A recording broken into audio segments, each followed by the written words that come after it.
É porque, para quem é católico, o dia de cinzas, quarta-feira de cinza, é um dia muito representativo, né? É um dia que a gente lembra aqui do pó, viemos do pó, voltaremos. E aí é entender assim, é como se ela, quando ungisse, ela pegasse o barro dela e colocasse em você. Tipo assim, não é meu barro, nós somos um só agora. É muito louco isso. É muito bonito. Então essa história de vocês, realmente, ela tem que ser contada muitas outras vezes. Vale a pena, não sei, escrever para os teus filhos sobre isso. Bem que esse programa aqui, ele eterniza esses momentos. Depois vocês guardarem esse dia aqui, porque essa história é linda, né? Uma história tem que ser contada pelos teus filhos. Falar, minha mãe ungiu meu pai, saindo da igreja. Quarta-feira de cinza tem que ser um dia assim, de celebração para vocês. Tem que ir a família toda, né? Na quarta-feira cinza está lá presente, que é muito bonita a história. Mas, sem delongas, queremos saber se a fé dessa mulher, meu irmão, te assustou. Ela disse que assusta até hoje, não é à toa, tá? Mas só fazendo um adendo ao que você acabou de dizer, como se a Vanessa tivesse pego o barro dela e jogado e me feito de novo. E é por isso que eu vou casar uma coisa com a outra. É exatamente isso. Quando ela diz assim, o Anderson comenta às vezes que se não tivesse casado já tinha morrido. É fato, tá? Não é falácia, não. Porque era uma vida de muita ousadia na solteirice. Ousadia com coisas, às vezes, não muito convencionais. Pra gente não delongar nesse assunto. Então eu imagino de verdade que em algum momento essa vida aqui já teria sido ceifada por alguma coisa errada. Mas que bom saber que a Vanessa esteve presente no momento que eu não sabia que precisava, mas que de fato precisava de uma mão para poder me levantar. Uma mão de fé, uma mão que sempre teve um caminho de retidão. A Vanessa é uma pessoa de retiro, de igreja há muito tempo. Insistiu, até que na época, quando a gente ainda namorava, eu fiz um retiro de jovens chamado Faz de Cristo. Sou muito grato, o primeiro amor a Deus ali, por um acampamento, que ela insistiu até a desistir. Não vou insistir com você mais não, se você quiser você vai, só as pernas. E um dia antes, uma semana antes, alguma coisa assim, eu fui buscar fazer a inserção, eu tinha encerrado, consegui a trancos e barrancos ir. Mas assim, a fé da Vanessa me abala até hoje. Me abala no momento de vou consagrar, quero uma Nossa Senhora, eu coloco na mão dela outro pingente de presente ali, a consagração. Ela consagra a nossa casa, a casa sai no dia, a questão da unção, a questão de ir até onde eu tô, e aí no meio de bebida e narguilé, que na época usava bastante, a Vanessa foi cortando devagarzinho, mas nada abrupto para não ter que deixar de ser o Anderson. Uau. É só o sentido de dar consciência. Você afeta sua mãe faz reza todo dia pra você por conta disso, sua avó faz intenção pra você poder parar de fazer essas coisas, e foi cortando devagarzinho, não pela imposição, mas pelo respeito. Pela via do amor mesmo. Pela via do amor, exatamente. Aquela frase que o Fernando fala de ver o pior pra enxergar, pra viver o melhor, né? É muito isso com a Vanessa desde sempre. Peraí, eu tô vendo que não tá certo, eu tô vendo que não é isso. Mas eu também vejo coisa melhor por trás disso. Então, aos poucos, com muito amor, eu vou tirando isso da frente. E ao longo disso, foram muitas e muitas histórias com a Vanessa que a fé dela me abalou. A questão de, às vezes, uma fé no nascimento da Cecília, que a gente teve uns intempéries durante a gravidez. Da mesma forma, durante a gravidez da Laís. Por último, na gravidez da Maria, quando disseram que não tinha vida dentro do ventre dela. E eu disse, eu repreendo, isso aí está amarrado no nome de Jesus. Tem sim, acalma o seu coração que nossa terceira filha vai vir. No momento da anunciação da gravidez da Cecília, ela disse que eu fiquei um pouco preocupado, mas é porque eu chorei copiosamente por 40 minutos, sem saber o que fazia. Com 27 anos, descobri que ia ser pai. Na minha cabeça, até hoje, eu me acho um menino, para alguns pontos, mas principalmente para a paternidade, foi que despreparo. Até hoje tem um monte de coisa dentro de mim que nem eu cuidei, como é que eu vou passar isso para frente? E aos poucos a gente vem aprendendo. Estar na igreja, estar próximo de pessoas de bom coração, deixar de lado amigos que foram convidados para o nosso casamento, nunca puseram os pés dentro da nossa casa, e ir afastando de pouquinho em pouquinho das amizades falsas, amigos de farra, foi tudo por intermédio da Vanessa. Mas eu volto a dizer, não deixei de ser eu em nenhum momento. A todo momento era uma pedra que estava precisando ser dilapidada aqui, ser dilapidada ali, mas para melhorar e não para deixar de ser sua essência. Aqui não tem diamante que brilha se ele não for diamante, né? Então, a todo momento a Vanessa só fez direcionar. E eu sou muito grato por isso, viu? Eu lembro do Anderson, quando ele chegou lá em casa a primeira vez. Tímido. A Vanessa conversava mais do que ele. Conversa até hoje. Mas você conversa muito mais, porque chegou lá até primeira vez eu vi ele tocar um violão. Foi na volta do acampamento, né? Eu acho que tinha pouco dia que você tinha saído do acampamento. Nunca tinha ido no acampamento. Aquela vez na sua casa foi para a missão do Fome, Sede e Amar. Eu não tinha participado do movimento ainda. Isso. E por que aquele dia foi importante pra gente, os Guardiões é importante para nós como casal? Porque foi o primeiro posicionamento meu dentro da igreja. A Vanessa fundou o Ministério de Música, o primeiro Ministério de Música da Nossa Senhora da Assunção, antes de Padre Marcos, antes de ser famosa. Grupo de oração de jovens lá, a Vanessa foi uma das fundadoras também, junto com esse Richard, com alguns outros amigos, o Thiago Eno, então essa galera da antiga. E eu nunca me senti à vontade por conta de uma panelinha de pessoas que controlavam. E falava isso pra ela. Não tô com muita vontade aqui. E ser acolhido pelos Guardiões, na segunda semana que a gente foi, a pedido do Pedro lá, nosso padrinho de casamento, eternamente grato por vocês, foi muito bom.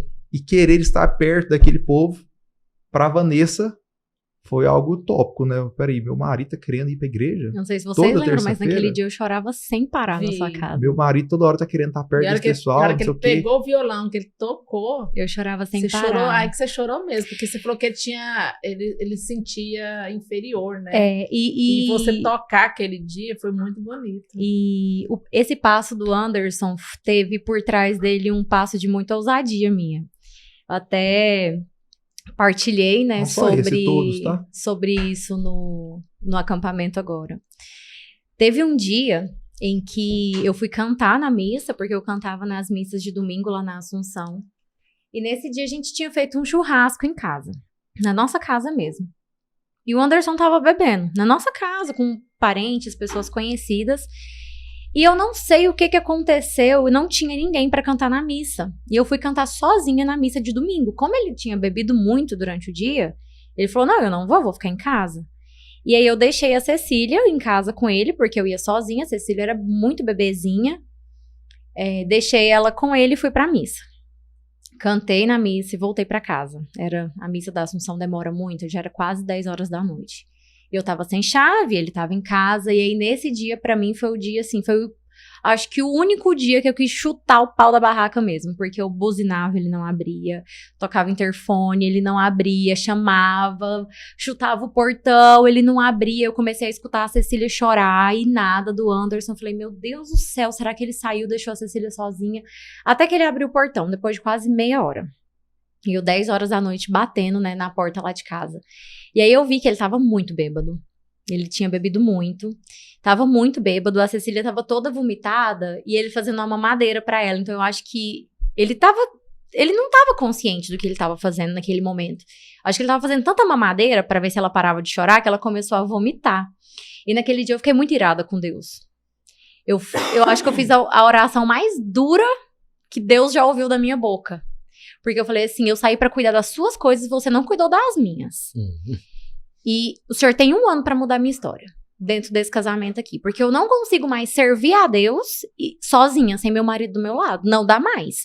Ou o senhor dá um jeito de pôr ele no seu caminho aqui pra servir junto comigo. A partir do... Aí eu falei, tal dia daqui 1 ano, eu não sirvo mais.